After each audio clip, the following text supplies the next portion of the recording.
Identifikazio datuak, eta bigarren urrats batera pasatzen bagara, kasu honetan, tramite bakoitzak eduko du bere formulario berezia. Kasu honetan, berak aukeratuko du, txaluseko arezkutuetatik zein dan hartu nahi duena, ze egunetan, ze ekimenetarako, ea barko dituen aulkiak, edo maiak, adibide bat da, apur bat ulertzeko zer egin daiteken herritarren atarian.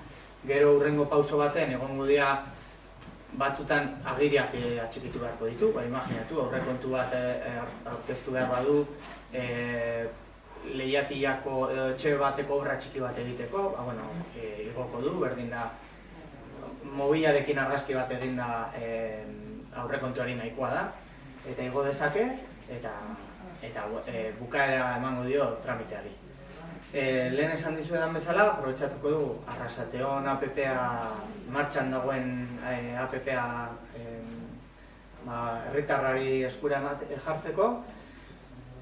Hasiera batean, Arrasateko app-ak erakusten ditu Arrasateko albisteak, agenda kulturala, agenda osoa, informazio praktikoa, bai udaletxeko helbide, telefonoak, farmazia helbide eta ordutegiak, hainbat informazio eta herritarrak kexak eta iradokizunak idazteko kanal berri bat ere izango da.